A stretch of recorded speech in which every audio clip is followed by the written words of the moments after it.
जो आपके साथ में वाद विवाद हुआ था उसको चलते आज आपने हिललाइन पुलिस स्टेशन में जाकर एक निवेदन पत्र दिया है, क्या है पूरा बताएंगे आप?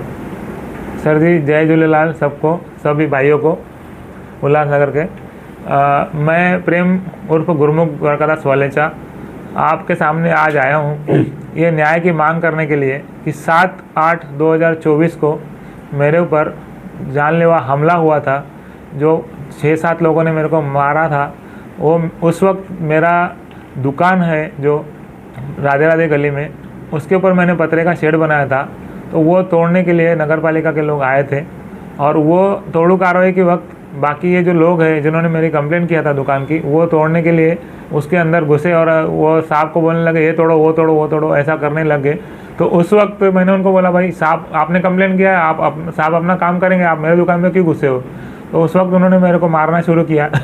उस वक्त बंटी कुर्सीजा भी थे वहाँ पर और दूसरे लोग भी थे। उन्होंने सामने वीडियो में है कि मेरा इतना खून बह रहा है, मेरे को इतना मारा है।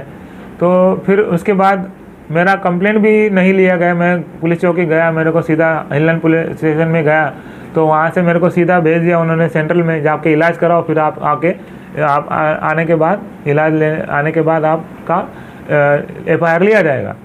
लेकिन मेरा FIR नहीं लिया गया क्योंकि वहाँ पर बात ऐसी हो गई, जब मैं नीचे वहाँ पर जब मैं अंदर गया, वहाँ पे पुलिस साहब ने मेरे को एक मेमो देते हैं नगर पालिका का, ये ये अपना म्यूनसिपालिटी के जो अब ये होता है ऑफिस कहाँ, हॉस्पिटल का मेमो दिया कि आप हॉस्पिटल में जाके इलाज करा के फिर आओ, फिर आपका FIR लेंगे। लेकिन मैं जैसा वहाँ से नीचे उतरा तो मेरे को बंटी कुर्सीजा मिला और वो बोले, यार प्रेम भाऊ आपको मारा है, ठीक है, आप ऐसा कुछ मत करो और कॉम्प्रोमाइज़ कर लो, ये कर लो, वो कर लो। मैं बोला इतना मार लगा है मेरे को भाई, तो आप मेरे को कॉम्प्रोमाइज़ कैसा करने को बोल रहे हो? ठीक है। प्रेम जी, कौन है जो आपको धमकी दे रहा है और पैसा देकर मामला रफा दफा करने की कोशिश कर रहा है? कौन है, उसका नाम बताएंगे जरा? उसमें ऐसा है जी, मेरे को जो सामने वाले पार्टी है जिनके ऊपर मैंने कंप्लेंट किया है, तो उसमें एक्चुअली बंटी कुर्सीजा जो है भाजपा मंडल 5 के अध्यक्ष है, वो मेरे को बार बार बोल रहे हैं कि तुम गलत हो, तुम गलत हो और तुमने ही गलत किया है, जबकि मेरा कोई गलती नहीं है। मेरे को सामने मार रहा है और सब वीडियो में दिख रहा है कि मेरा खून बह रहा है, फिर भी वो सामने बोल रहा है कि आप ऐसा करो, आप कंप्रोमाइज़ कर लो और आपको जो पैसा चाहिए पैसा ले लो। फिर हॉस्पिटल में भी था, उस वक्त भी पैसा बोले आप ले लो और मामले का रफा दफा करो, मैं आपका ये काम कर देता हूँ, वो कर देता हूँ। फिर भी मैं नहीं मारा, तो फिर बोले आपके ऊपर हमला हो सकता है, आपकी जान भी जा सकती है। वो सामने वाले पैसे वाले, आप मरने को तैयार है तो भले करो। तो मैंने बोला भाई जान जाए जो है वो होगा, लेकिन मेरे को सच्चा न्याय चाहिए। तो भले आप, वो भी धमकी मेरे को दिया गया। उसके बाद मेरे को बोला कि भाई आपके बच्चों की शादी में आपको तकलीफ़ होगी, ये आपके ऊपर खोटे गुन्ने, गलत गुन्ने दाखिल करेंगे, आपको ऐसा वैसा करके ये वो इसके तरीके से आपको फंसाएंगे। तो जब मेरे को ये ऐसे फ़ोन आने लगे, मेरे पास रिकॉर्डिंग भी है, मैं आपको रिकॉर्डिंग भी सुना सकता हूँ, आपको भले वो रिकॉर्डिंग भी दूंगा मैं कि। और मैंने फिर ये मेरे को जब मालूम पड़ा तो मैं सीधा DSP साहब के पास एक एप्लीकेशन लेके आज गया 28 तारीख को, और मैंने उनको एप्लीकेशन दिया है कि मेरे को जो सामने वाली पार्टी है उन्होंने बंटी गुल कुर्सीजा को भेजा है कि आप जाके ये जो है उनको मैनेज कीजिए। तो मैंने उनका कुछ भी नहीं माना, मेरे को पैसे का कोई लालच नहीं है, मेरे को मेरा खून बहा है, इतना खून बहा है, मेरे को न्याय चाहिए।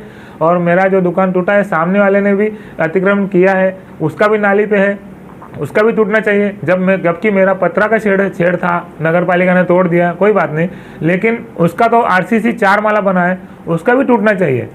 आप खुद आके देखिए। और नगर पालिका में मैंने एक पत्र दिया है, तकरार अर्जी दिया है कि ये जब मेरा पत्रे का शेड टूट सकता है तो आपका 4 माला RCC बना हुआ क्यों नहीं टूटता, वो भी नाली पे।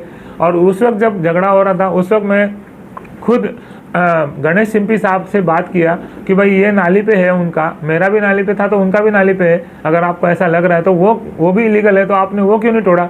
तो गणेश सिंपी साहब बोले कि ये नाली पे है लेकिन इनका प्लान पास है।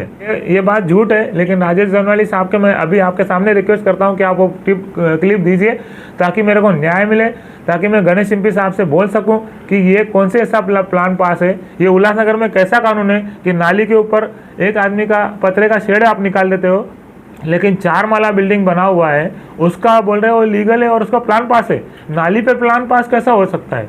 मेरे को अजब लग रहा है, नाली पे प्लान पास हो गया। तो मैंने उनको ये सवाल पूछा और सामने वाले ने क्लिप भी नहीं दिया। अब वो क्लिप आपको लेना है, आप पत्रकार बंधु है, आपको लेना है, कैसा देना है। और ये प्लान कौन से अधिकारी ने पास किया? गणेश एमपी का तो प्लान पास का काम है नहीं, लेकिन उसको कौन से आदमी ने, कौन से कार्यालय ने ये प्लान पास का दिया है? कैसा प्लान पास हो गया? उसका अधिकारी, संबंध अधिकारी जवाब देगा और मैं इसके लिए आरटीआई डालूंगा और उनसे प्लान पास का कॉपी मांगूंगा। और कैसा नाली के ऊपर प्लान पास हो गया? उल्लासनगर में अंधेर नगरी है। पंडित जी, प्रेम जी, हाँ। पंडित जी से आपका बहुत नजदीकी संबंध है। जब पंडित जी साथ में आप रहते हो तब हाँ। उनकी दुकान पे भीलवाड़ा पुलिस आई थी, तभी क्या हुआ एक्चुअली, वो जरा बताएंगे आप बोल के? जब मैं तो उनके साथ ही रहता हूँ हमेशा, वो मेरे दोस्त है, अभी भी दोस्त है, ऐसा नहीं दुश्मन है, मेरे दोस्त ही है। फिर उन्होंने मेरे को फ़ोन किया अचानक, एक दिन मैं गौशाला में था मेरे दोस्त के साथ था। बोले कहाँ हो प्रेम? मैं बोला मैं गौशाला में हूँ। तो फिर बोले अभी के अभी आप मेरे गोडाउन पे जाओ। मैं बोला भाई आपका मैंने गोडाउन भी देखा नहीं। बोले मेरा एक आदमी है, उसको कुछ इतना बात नहीं करने आता है, भीलवाड़ा की पुलिस आई है, आप जाके वहाँ पर थोड़ा आप संभालो मामला और फिर वो मामला देखो क्या है। वो मेरा गोडाउन सील कर रहे हैं और मेरे रोल लेके जा रहे हैं। मैं बोला भाई क्या हुआ, मेरे को कुछ मालूम नहीं, मैं कैसा जाके डायरेक्ट बात करूँ? तो बोले आप जाओ और उनको बोलना कि भाई मैं आप वहाँ मेरे यहाँ काम पे हो और आप मेरे यहाँ काम पे हो और मैं ये सब रोल मैं संभालता हूँ। मैं बोला ठीक है। मैं गया वहाँ पर तो पुलिस थे, तो उनको बोला मैंने भाई ऐसा ही जैसा उन्होंने बोला, क्योंकि मेरी दोस्ती थी। तो मैंने उनको बोला भाई ठीक है, हाँ ये बात ऐसी है।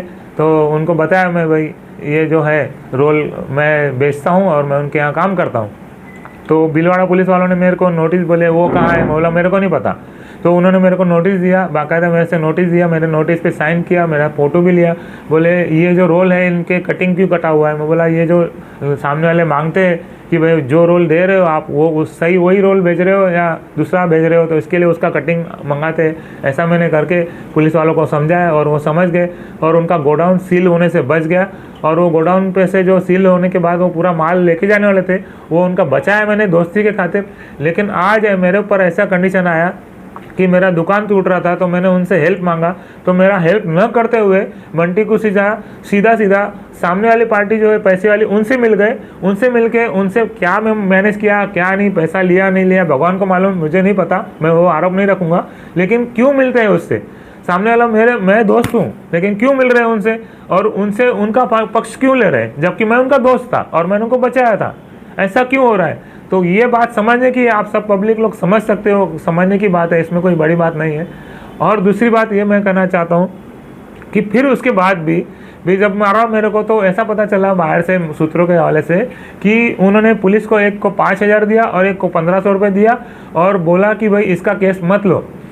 मैं साहब हॉस्पिटल में 7 दिन एडमिट था, 7 तारीख से 13 तारीख तक। 13 तारीख से बाहर आने के बाद मैंने FIR लिखा है, मेरी FIR लेने को तैयार नहीं थे। फिर मैं DSP साहब के पास गया। DSP साहब उल्लासनगर 3 मंडल के आयुक्त साहब है, उनके पास मैं गया, उनके पास मैंने लिखित में कंप्लेंट दिया। फिर उन्होंने सावंत साहब करके है, उनको कंप्लेंट दिया, बोले इसका कंप्लेंट लो। फिर उन्होंने कंप्लेंट लिया, लेकिन फिर भी मेरा कंप्लेंट छोटी धाराओं में लिया गया, जहाँ की बड़ी धारा लेना चाहिए था छोटी धाराओं में लिया गया। 326 होना चाहिए था। मेरे को फ्रैक्चर है नाक में, जो मेरा ब्लड 4 घंटे बंद नहीं हुआ। इतना ब्लड बह गया कि मेरे को एक ब्लड का बोतल चढ़ाना पड़ा। मेरे ऊपर इतना अन्याय हुआ। मेरा दोस्त होने के बाद भी ये बंटी कुर्सीजा अगर ऐसा बिहेव मेरे साथ करता है, और मैं बीजेपी का कार्यकर्ता भी हूँ, उससे जुड़ा भी हूँ, तो ये अगर ऐसा करता है, दोस्तों आप सोचो, जो उससे जुड़े हैं, आप जितने भी लोग उनसे जुड़े हो, तो इस आदमी से बच के रहो, इससे दूर हो जाओ। ये आपके कभी काम नहीं आने वाला है। ये मेरे से धोखा कर सकता है तो आपसे भी कर सकता है। आप ये सोचो कि अगर ये आपसे धोखा कर सकता, आप रहो उसके साथ, लेकिन ये मन में बात पक्की लिख लेना कि ये आदमी धोखेबाज है, ये आपसे कभी भी दगा कर सकता है, आपके काम आने वाला नहीं है और नहीं है।